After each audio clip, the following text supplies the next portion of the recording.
Здравейте, аз съм Тодор Плашков от фирма MCAD и днес ще ви говоря за Autodesk Product Design Suite 2013. Това е пакет от много продукти, които могат да свършат работа на всеки един инженер, дизайнер или конструктор.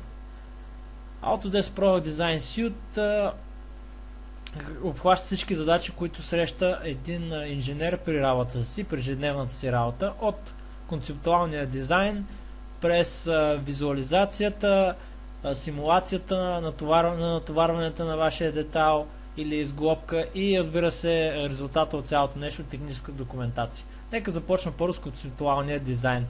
Product Design Suite съдържа Sketchbook Designer 2013, с който може да скицирате вашите идеи. Това е един уникален продукт, който служи за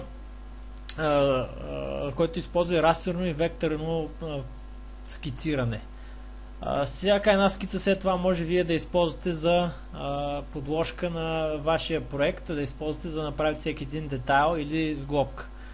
След това, разбира се, може да визуализирате идеите си чрез Autodesk Showcase. Инженерната част. Разбира се, лидера в тримерното проектиране е Autodesk Inventor с всичките му способности. Създаването на спецификации, знаете, в него е много лесно. Всички функции, като окабеляване, създаването на тръбопроводи и, разбира се, тези окабеляването, примерно в Inventor, може да бъде предварително направено в AutoCAD Electrical, който също е в пакета, и след това данните от AutoCAD Electrical да се вмъкнат в Inventor и да се направи трасето, откъдето минават тези кабели. И да съответно да се извадят техните размери, дължини. Това, което също притежава Product Design Suite, оптимизационното пресмятане, всички възможности на вашия детайл, варианти, можете да ги внесете и Autodesk да ги сметнат вместо вас, да не натоварвате вие вашия компютър. Разбира се, симулациите и якостния анализ с Inventor. Документацията и визуализацията на вашия проект. Както добре знаете, всички детайли и всички сглобки в Inventor са свързани с чертежа. Промяна в детайла се отразява върху чертежа.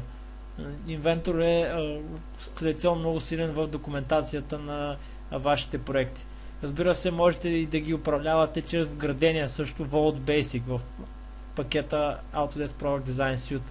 Можете да визуализирате вече готовия си детайл, готовия си продукт. В случая виждате какви хубави визуализации с 3D Studio Max, който също е в пакета.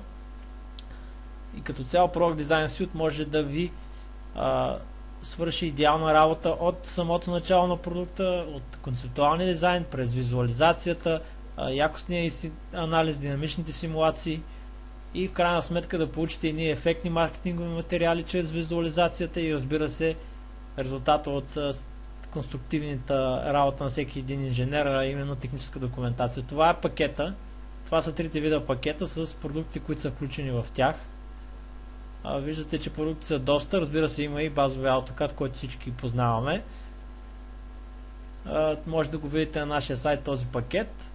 Благодаря ви за вниманието. Ако имате въпроси, може да се обадите по всяко време на нашия телефон, офисен, или пък да ни пишете имейл, както, разбира се, и за закупуване на софтуера.